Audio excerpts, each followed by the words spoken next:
Welcome to Chapter 3 of Far from the Madding Crowd, A Girl on Horseback Conversation.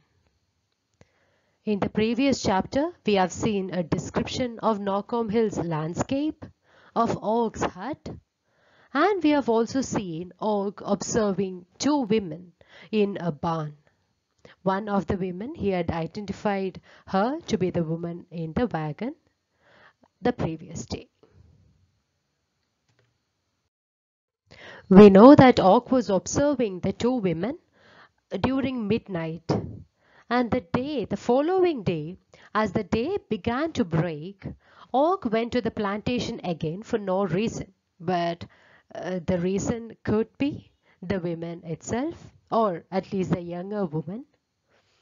And then as he was lingering, he heard the steps of a horse. Soon he could see a woman, or the same girl, on horseback. She appeared on a pony. The same woman of the night before, the same woman from the wagon.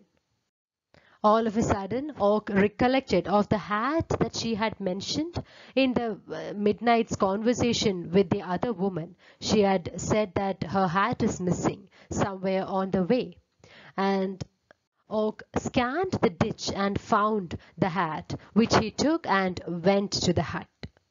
After reaching the hut, he peeped through a loophole from where he could see the woman.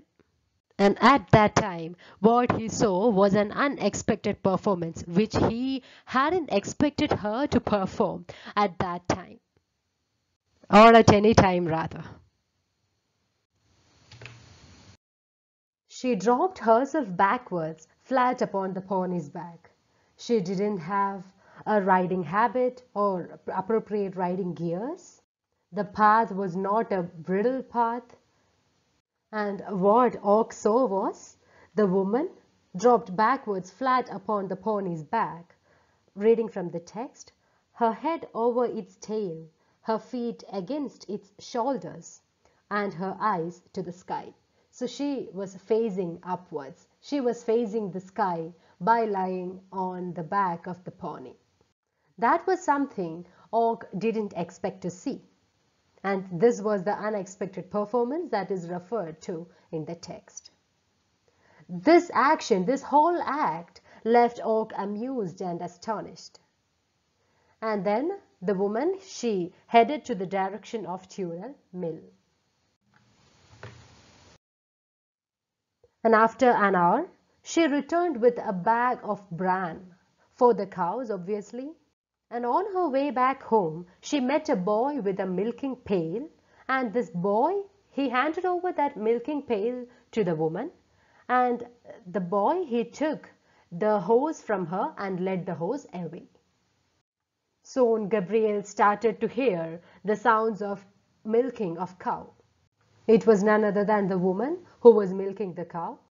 So we can see that Gabriel Og is continuously observing her, continuously watching her throughout the process or throughout what she has been doing. As she returned from the shed with the pail in one hand, she saw Gabriel's face rising behind the hedge. You can see very well in the image here. That is the woman with the milking pail in her hands. And Og began to admire her body proportions, her tall figure, and the facial curves. All those proportions he began to admire. He could see that she was not a shy girl by any means. And reading from the text, rays of male vision seem to have a tickling effect upon virgin faces in rural districts, even though it is a generalization. Many such generalization can be seen throughout the text. So the author is expecting, or through the character of Gabriel Og, it is expected that the rural women will be blushing when male vision falls on them. She brushed hers with her hand, as if Gabriel had been irritating its pink surface by actual touch. And the free air of her previous movements was reduced at the same time to a chastened phase of itself. Yet it was the man who blushed, the maid not at all. So the woman, she acted as if she was unconcerned about his presence. On the other hand, the man, he blushed. He returned her hat, and he also tried to give hints of him stalking her or observing her from midnight till what she had been doing on the hills or on the back of the horse. The woman went away with the lightness of a dead leaf. Gabriel also returned to his work. And for around a week, the woman prevented herself from appearing in front of Og. One evening, it was freezing cold, and Gabriel lighted up the stove in his hut. He fell asleep without leaving one of the slides open. From the second chapter, we know that there were 2 windows in his hut. It is to be noted that when the fire is lighted, one of the windows must be kept open.